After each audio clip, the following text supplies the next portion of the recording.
Pois é, gente. Estamos em casa. Tivemos alta hoje. Glória a Deus por isso. E eu quero compartilhar algumas coisas com você desse período que a gente ficou lá. Eu preciso fazer isso.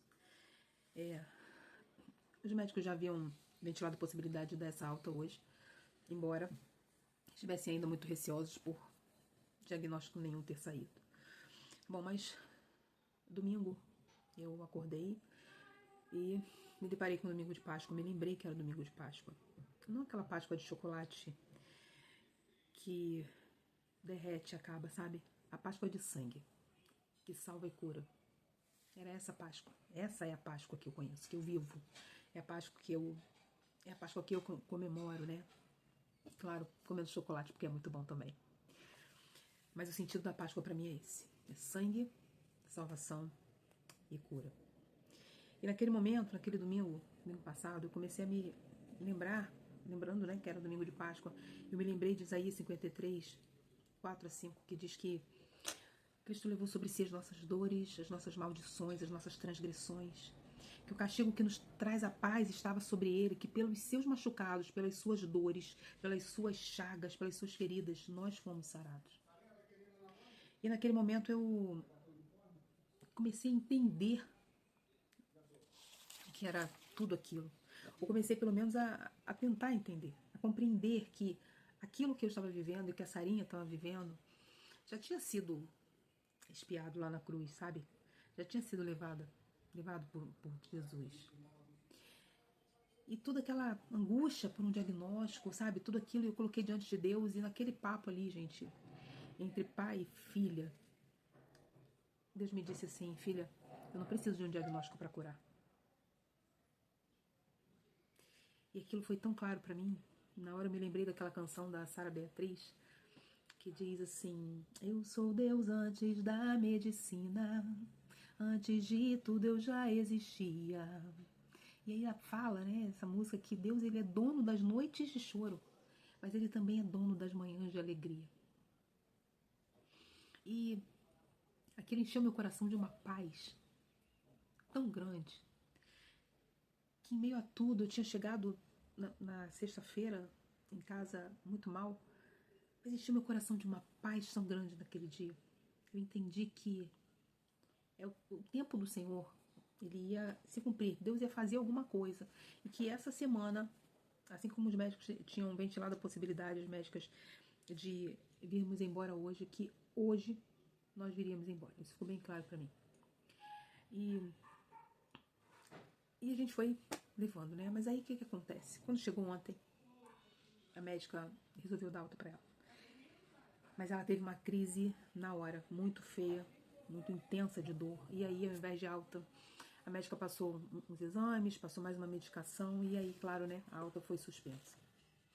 Como eu falei, na quinta ou sexta-feira, Mesaque foi para lá me render e eu vim embora chorando. Eu entrei no Uber chorando, eu vim até em casa chorando. Cheguei em casa, eu continuava chorando, me sentindo sem força, me sentindo moída, me sentindo cansada, sabe?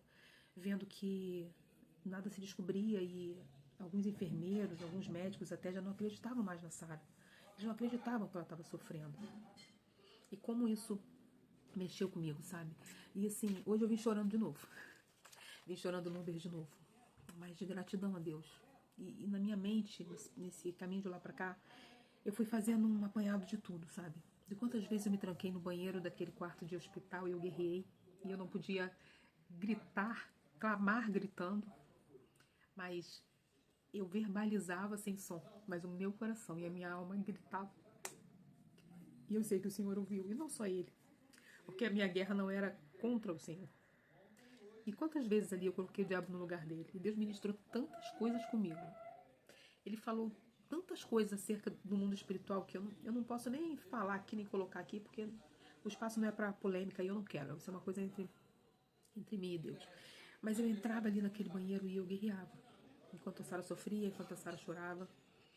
Sabe, eu vim lembrando de quando eu percebi essa falta de credibilidade que a Sara estava tendo por alguns médicos e enfermeiros que não acreditavam, que por causa disso perdiam a paciência com ela.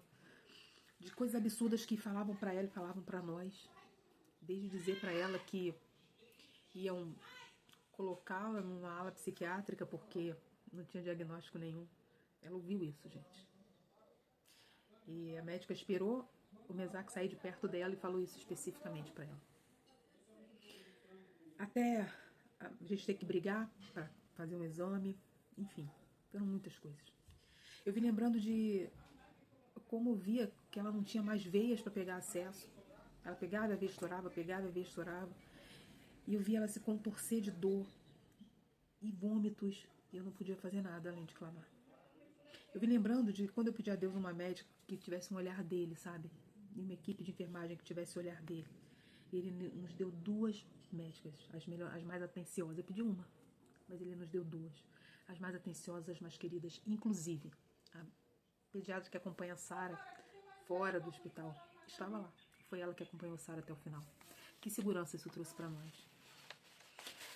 Ontem, enquanto estávamos lá no hospital, aqui em casa o pessoal estava orando, né, levantando um clamor, eu nem sabia pela Sara. E aí a Bia falou assim para mim: mãe, arruma as coisas aí porque a Sara sai amanhã, ninguém vai nem entender nada. E já agradece a cura. E aí eu brinquei com ela, né, chamei ela, tá muito crente, mas eu sabia que era assim. Porque Deus já havia falado isso comigo, Deus já havia me dito que isso ia acontecer.